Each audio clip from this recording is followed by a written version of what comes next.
บายดีท่านผู้ชมขอต้อนรับท่านผู้ชมเข้าสู่รายการรัตนศึกษาซึ่งมาพบกับข้าพเจ้าบุญพระพรหลวงราชรับหน้าที่ดำเนินรายการในมื้อนี้ซึ่งว่าตอนนี้ทางพวกเขาก็จะพามีการเคลื่อนไหวกิจกรรมต่างๆซึ่งในตอนนี้พวกเขาได้มาอยู่ที่เมืองภูขุนแข่งหลวงพระบางเพื่อมามอบเครื่องหรือว่าเป็นเสื้อกันหนาวในกิจกรรมซวยน้องต้านภัยหนาวซึ่งว่าในกิจกรรมในครั้งนี้ก็มีการเดินทางเพิ่งพวกเขาออกจากวิทยาลัยของพวกเขาตั้งแต่6 โมงครึ่งตอนเช้าจนมาฮอดนี่ก็ประมาณ4 โมงป่ายแล้วท่านผู้ชมซึ่งพวกเขาเดินทางด้วยระยะทางที่ไกลและก็ขึ้นภูยางหลงหลายข้ามภูหลายภูเลยแหละท่านผู้ชมและว่าในตอนนี้ทางภาคเบื้องหลังอยู่ทางเบื้องหลังของข้าพเจ้านี่ก็เป็นการพิธีมอบเครื่องหรือว่ามอบเสื้อกันหนาวต่างๆให้กับแก่หมู่บ้านนี่ซึ่งจะเป็นยังไงเอาเป็นว่าท่านผู้ชมไปรับชมพร้อมๆกันเพื่อเป็นการสร้างขบวนการต้อนรับกองประชุมใหญ่ครั้งที่ 8 ขององค์คณะพักกระทรวงศึกษาธิการและกีฬาและ2 วันประวัติศาสตร์ของชาติคือวันสั่งตั้งพรรคประชาชนปฏิวัติลาวครบรอบ60 ปีและวันสถาปนาสาธารณรัฐประชาธิปไตยประชาชนลาวครบรอบ40 ปีวิทยาลัยรัตนบริหารธุรกิจได้จัดกิจกรรมระดมน้ำใจต้านภัยหนาวขึ้นซึ่งกิจกรรมดังกล่าวได้รับการสนับสนุนจากหลายภาคส่วนโดยเฉพาะแม่นบรรดาพนักงานอาจารย์นักศึกษาวิทยาลัยรัตนบริหารธุรกิจพร้อมกันนั้นยังมีบรรดาภาคส่วนอื่นๆที่มีความสนใจเข้าร่วมในกิจกรรมดังกล่าวเป็นต้นว่าวิทยาลัยสันตพลจากอุดรประเทศไทยคณะกลุ่มกีฬาลีลาศเพื่อสุขภาพภัตตาการสร้างเผือกที่ได้นำเอาเครื่องนุ่งห่มและเครื่องใส่กันหนาวมาสมทบวิทยาลัยรัตนบริหารธุรกิจในครั้งนี้ก่อนหน้าการออกเดินทางไปเฮ็ดกิจกรรมดังกล่าวนั้นทางคณะอาจารย์และนักศึกษาได้พร้อมเพียงกันกะเกี่ยมเครื่องของให้เป็นระเบียบเพื่อความสะดวกในการนำไปมอบให้ครอบครัวที่ทุกข์ยากอยู่เขตห่างไกลซอกลีก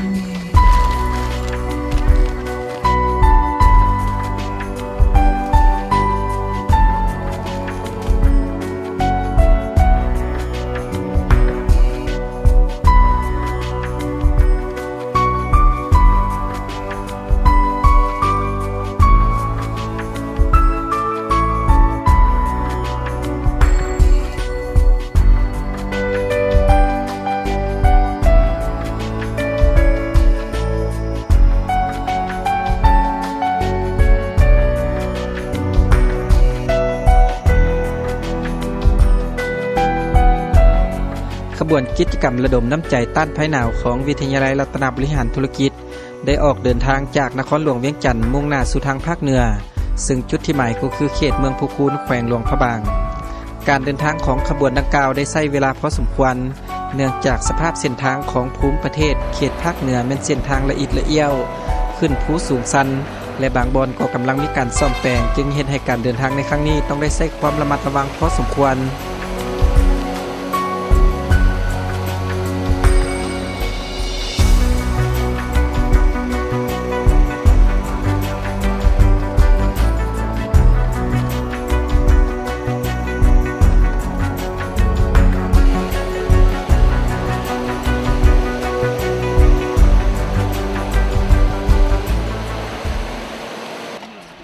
การเดินทางได้ใช้เวลาหลายชั่วโมงจึงมาถึงเขตเมืองภูคูนแขวงหลวงพระบางเมื่อขบวนของพวกเขาเดินทางมาถึงก็ถูกต้อนรับจากคณะนำพรรคเมืองภูคูนจากนั้นก็ได้นำพาขบวนของพวกเขาสืบต่อเดินทางไปจุดเป้าหมายที่จะนำเอาเครื่องไปช่วยเหลือแต่ก่อนจะไปนั่นทางขบวนได้นำเอาเครื่องของจำนวนหนึ่งเพื่อไปซุกยิ้วกองบัญชาการทหารเมืองภูคูนเนื่องในโอกาสวันสร้างตั้งกองทัพประชาชนลาวครบรอบ66 ปี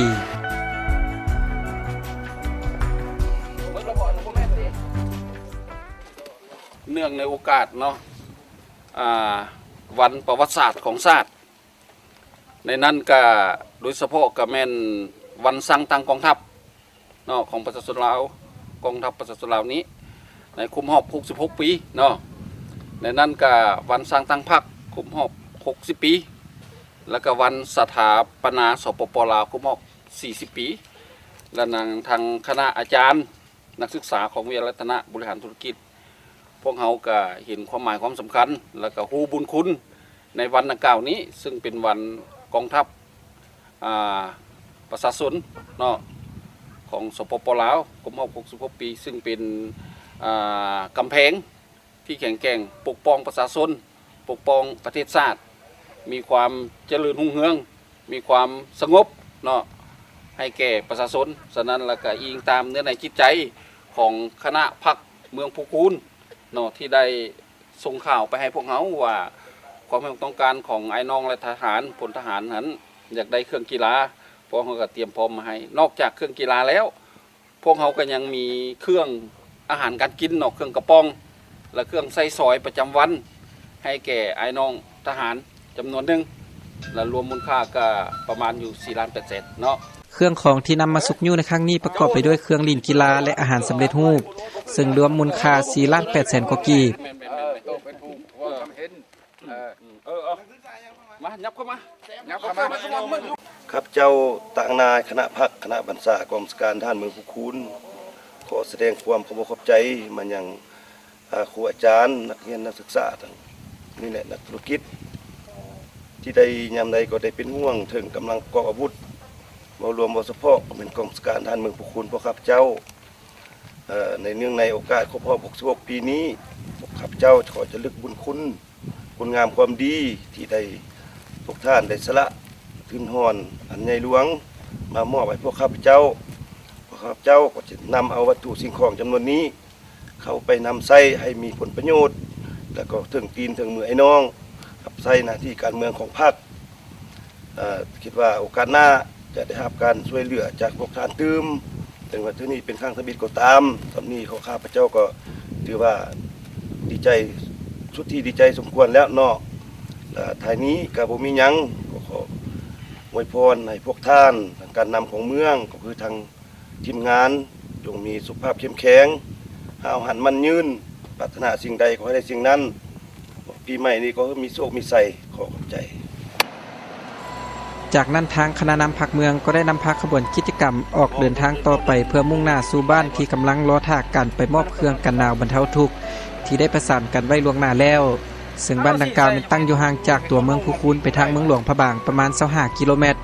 และต้องได้เดินทางจากเส้นทางหลวงเข้าไปอีก10 กว่ากิโลเมตรซึ่งเส้นทางเข้าไปหาหมู่บ้านดังกล่าวนั้นมันมีความทุรกันดารเป็นอย่างยิ่งเพราะเป็นเส้นทางที่เรียบตามภูสูงชันมีบวกมีขุมต้องได้ระมัดระวังแต่ถึงอย่างใดก็ตามทางคณะที่เดินทางก็ยังมีความบุกบืนที่จะนำเอาเครื่องดังกล่าวเพื่อไปมอบให้ฮอดมือประชาชนที่ขาดเขินแท้จริง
การเดินทางผ่านความทุกข์ยากกันดารในที่สุดทางคณะทีมงานก็มาถึงบ้านเป้าหมาย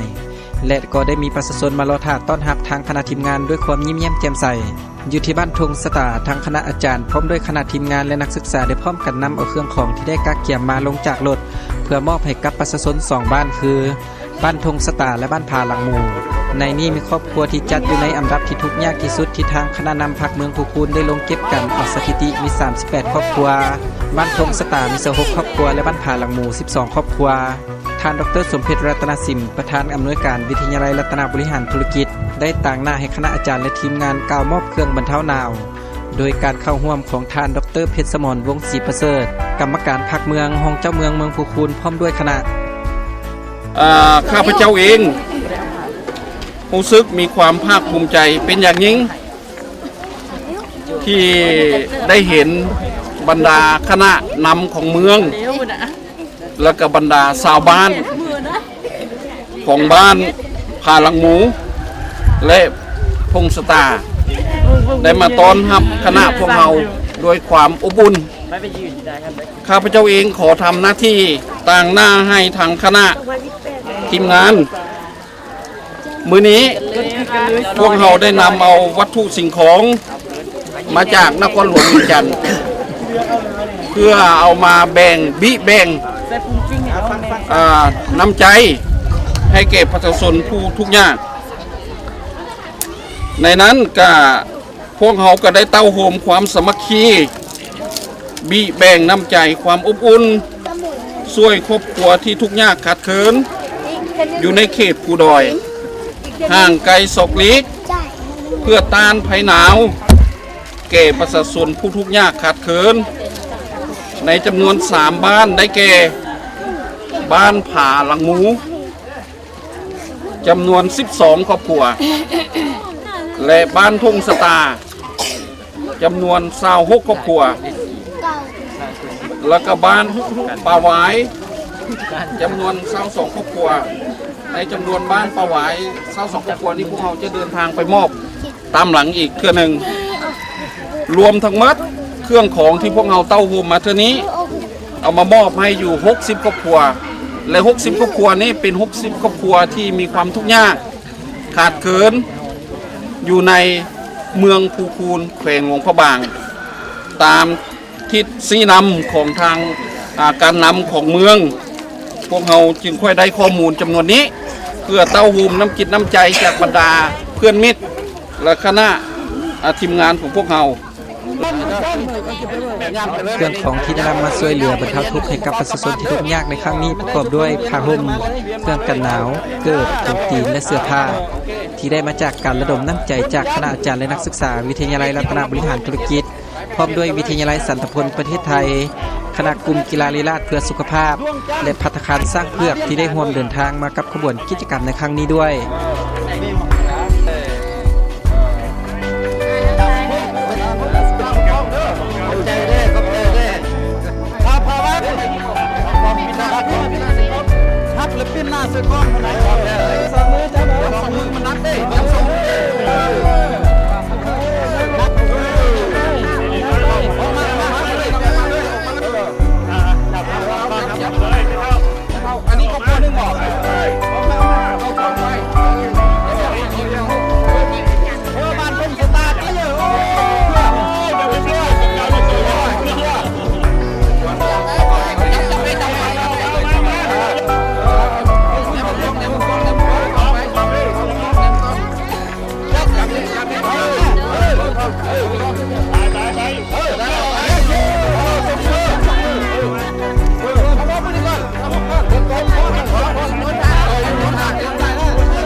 แบ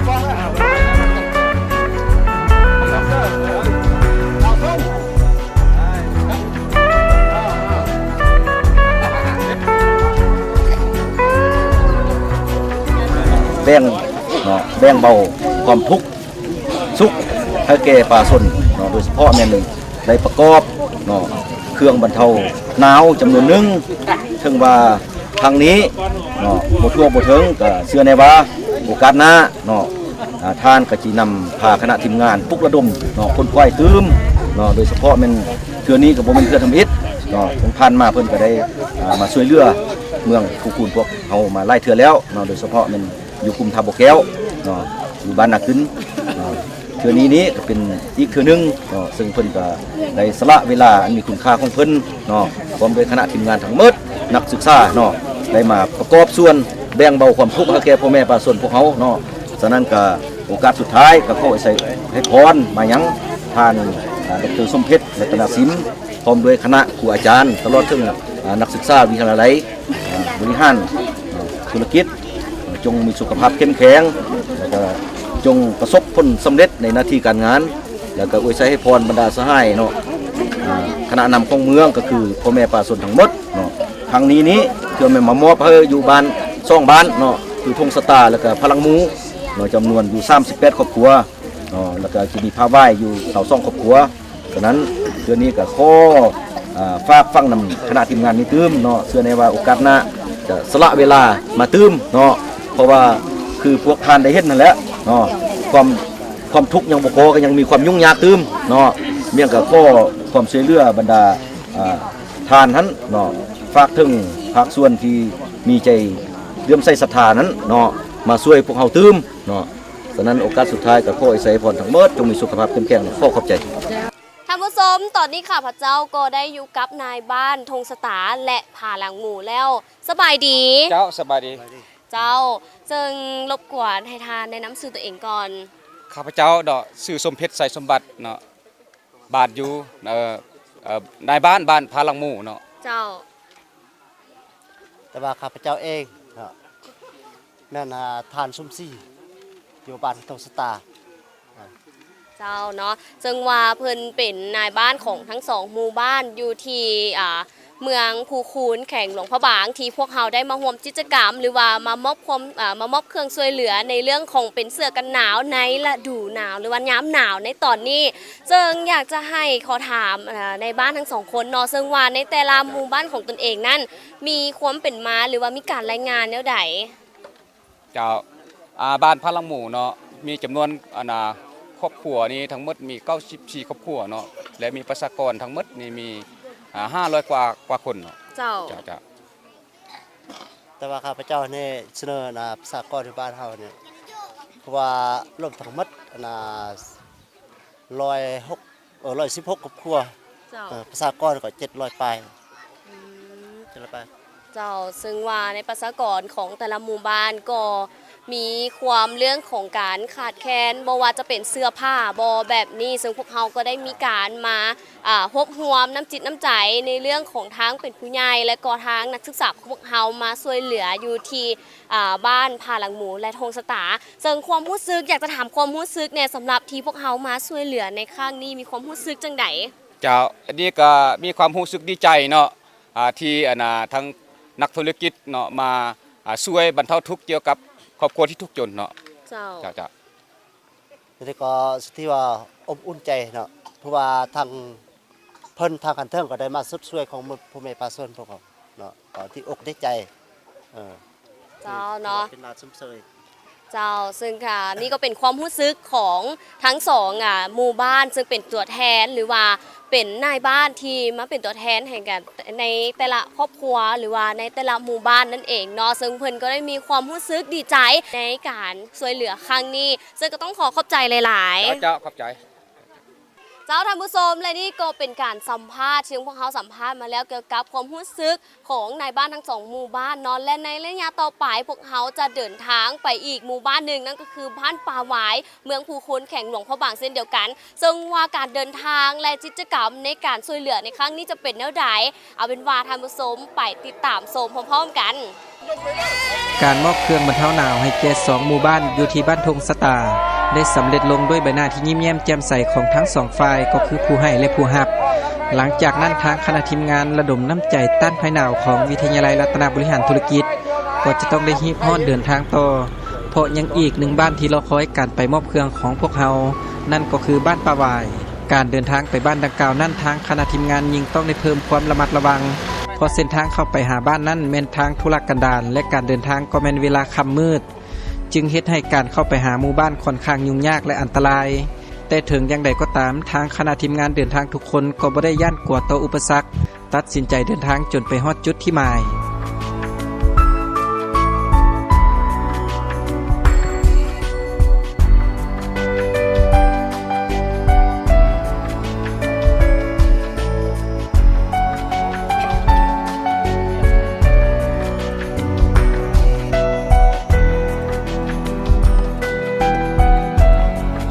เมื่อมาถึงก็มีชาวบ้านที่ได้มายืนรอท่าการมาเยี่ยมยามและมามอบเครื่องบรรเทาทุกข์ของคณะพวกเรา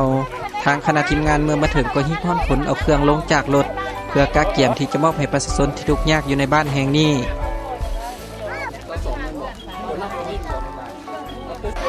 เมื่อนี้หันก็ปกติพวกเขาก็ได้มอบหลายจุดแล้วเนาะมอบให้แก่กองทัพแล้วก็ไปมอบให้อีก2บ้านที่ผ่านมาที่พวกเขาได้ร่วมกันไปเนาะแล้วบ้านนี้เป็นบ้านสุดท้ายพวกเขาก็ออกจากเวียงจันทน์มาก็เศร้าอยู่แต่ว่ามันก็ระยะทางมันห่างไกลแล้วก็ทางบ่ค่อยสะดวกจึงค่อยมาฮอดบรรดาพ่อแม่ประชาชนนี้ซักซะเนาะแต่ว่าถึงใดทางคณะทีมงานของพวกเขาก็บ่มีผู้ใดลดละมีกำลังใจโดยการนำพาจากคณะผักเมืองได้นำพาพวกเขามาถึงบรรดาพ่อแม่ประชาชนอยู่บ้านป่าหวายเนาะบ้านป่าหวายคือบ้านสุดท้ายนี้และในนี้ทางคณะพวกเขาเนาะก็คือประกอบไปด้วยทางคณะครูอาจารย์ของวิทยาลัยรัตนบริหารธุรกิจและคณะอาจารย์ครูอาจารย์ของวิทยาลัยสันตพลอุดรประเทศไทยแล้วก็มีกลุ่มกีฬาลีลาเนาะเพื่อสุขภาพแล้วก็พร้อมเดียวกันนั้นก็มีภัตตาคารสร้างเพื่อที่พวกเขาได้ร่วมเดินทางเอาเครื่องมามอบให้บรรดาพ่อแม่ประชาชนและในนี้แม่นพวกเขาได้ได้รับการอนุเคราะห์จากบรรดาสมาชิกทุกคนดังที่กล่าวมาหันเนาะมีแบ่งน้ำใจเพื่อเต้าหู้เอาเครื่องของมามอบให้บรรดาท่านและในหันเครื่องของที่มามอบตัวนี้ก็มีเกิบมีหลงตีนมีซุ้มเสื้อผ้าเพเสื้อกันหนาวผ้าห่มทั้งหมดนี่ก็มีอยู่ 2,560 พื้นในนั้นพวกเขาก็เสียไปให้อยู่ใน60 กว่าครัวเนาะ60 กว่าครัวและ39 ครอบครัวหันเป็นพวกเขามอบอยู่ใน2บ้านผ่านมาแล้วแล้วพวกเขามามอบอยู่นี่22 ครอบครัวเนาะ22 ครอบครัวรวมมูลค่าที่พวกเรามามอบตัวนี้ก็เฉลี่ยทั้งหมดทั้ง3บ้านนี่ใน61 ครอบครัวนี้ก็เป็นอยู่38 ล้าน5แสนกิบ้านป่าหวายตั้งอยู่ในเขตบริเวณภูสูงห่างจากตัวเมืองภูคูนไปแขวงเสียงขวาง25 กิโลเมตรและห่างจากเส้นทางหลวงเข้าไปอีก18 กิโลเมตรเป็นบ้านที่บ่มีไฟฟ้าและน้ำสะอาดประชาชน95%เป็นเผ่ามงอาชีพส่วนใหญ่เป็นปลูกฝังและเลี้ยงสัตว์มีครอบครัวทุกข์ยาก2 ครอบครัว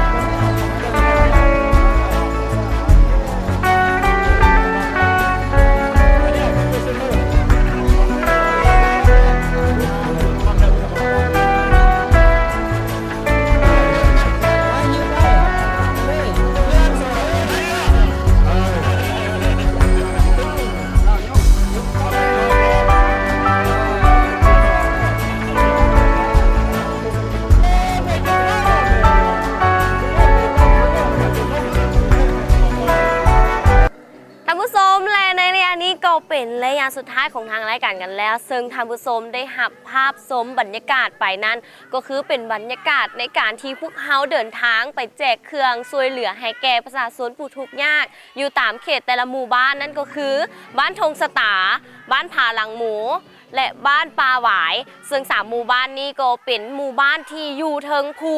ซึ่งการเดินทางของพวกเขาจะลำบากกันแน่หน่อยนึงแต่พวกเขาก็ได้มีการรวบรวมจิตใจรวบรวมเหือแหงเพื่อไปช่วยเหลือประชาชนที่ผู้ทุกข์ยากนั่นก็คือ3หมู่บ้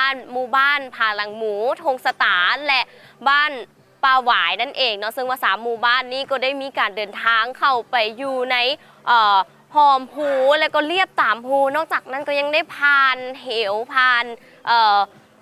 ห้วยหลายๆบอนเนาะซึ่งก็เป็นการเดินทางที่ได้รับประสบการณ์และก็มีประสบการณ์ชีวิตที่มีคุณค่าเลยแหละซึ่งในกิจกรรมครั้งนี้ถ้าจะเกิดขึ้นบ่ได้ถ้าบ่มีผู้ใหญ่ใจดีนั่นก็คือวิทยาลัยรัตนบริหารธุรกิจวิทยาลัยสันตพลอุดรจากประเทศไทย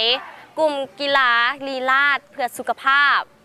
ภัตตาคารสร้างเผือกและที่พิเศษเลยนั่นก็คือต้องขอบใจกับทางการนำพักเมืองภูคูนแข่งหลวงพระบางที่เพิ่นได้มีการนำพาพวกเขาไปอยู่แต่ละหมู่บ้านนั่นก็คือ3หมู่บ้านนั่นเองและสุดท้ายนี่ค่ะพระเจ้าพร้อมด้วยทีมงานต้องขอกล่าวอำลาทานผู้ชมไปก่อนพบกันได้ใหม่ในโอกาสหน้าสำหรับมื้อนี้สบายดี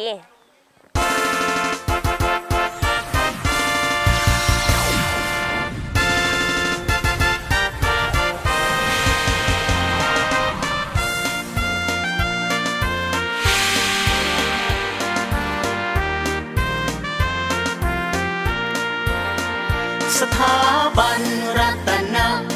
บริหารธุรกิจส่งเสริมผลิตทรัพยากรมนุษย์คนช่วยสร้างสังคมให้สมบูรณ์พูนพ้นให้หลุดพ้นว่าคน